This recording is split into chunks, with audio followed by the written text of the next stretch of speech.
Après la Dame Noire du château des Noyers, on va vous parler maintenant de la Dame Blanche de l'abbaye de Mortemer. Et pas que, suivez-moi. L'abbaye de Mortemer, c'est d'abord un cadre. Fondée en 1134, elle a été bâtie au fond d'une cuvette et elle est bordée par la plus grande hêtraie d'Europe, la forêt de Lyons. Le lieu est humide, la brume souvent présente. Indéniablement, il y a une atmosphère. Je vous avoue qu'il y a quand même une ambiance particulière et que voilà, on se pose toujours des petites questions, on ne se sent jamais vraiment seul. C'est particulier. Cette abbaye passe pour être la plus hantée de France. Il faut dire qu'ici, ce ne sont pas les légendes qui manquent, à commencer par la plus connue, celle de la Dame Blanche. Pour en parler, direction l'étang, derrière le cloître, car c'est là qu'elle serait apparue et qu'elle apparaîtrait encore. Elle annonce des présages selon la couleur de ses gants. Si elle porte des gants blancs, c'est plutôt bon signe, ça va être un mariage, une naissance, de la chance. Tandis que si elle porte des gants noirs, en fait, c'est plutôt mauvais présage, maladie, mort, etc., etc. J'ai entendu dire qu'une personne qui s'occupait de la billetterie de l'abbaye l'a vue avec des gants noirs et elle serait morte dans l'année. Voilà, c'est ça, exactement. C'est vrai ou pas cette histoire? C'est vrai, c'est totalement vrai. Elle a démissionné du jour au lendemain en nous annonçant qu'elle avait vu du coup la Dame Blanche. Et on a appris quelques mois plus tard qu'elle était décédée.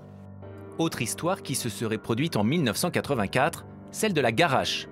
C'est comme ça qu'on appelle les femmes ensorcelées qui, les nuits de pleine lune, se transforment en louves. Roger Saboureau, qui était métayer, en fait, qui aperçoit dans la forêt de Lyons une magnifique louve qui décide de tuer.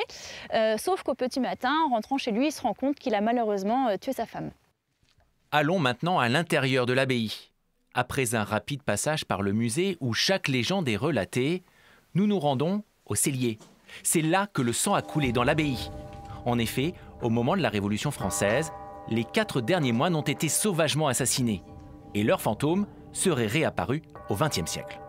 En fait, c'est des soldats anglais qui logeaient là pendant la Première Guerre mondiale, qui auraient aperçu 4 ombres allant du cellier au pigeonnier, qui correspondaient en fait aux 4 moines assassinés à la Révolution.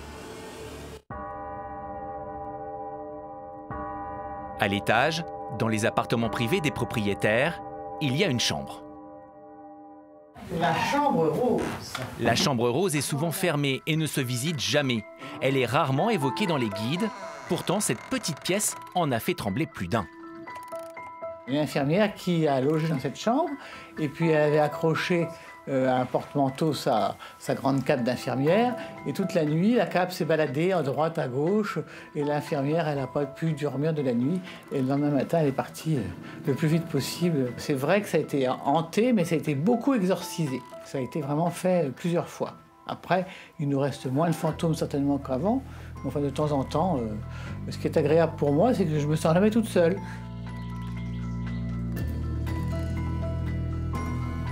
Voilà, il ne reste plus qu'à remercier Louise pour cette visite. Merci beaucoup. Je vous en prie. On signale les journées de contes et légendes ici à l'abbaye de Mortemer. À quelle date? C'est ça, donc le 1er et le 2 juillet 2023. Voilà, et l'abbaye de Mortemer peut être visitée toute l'année, sauf au mois de décembre.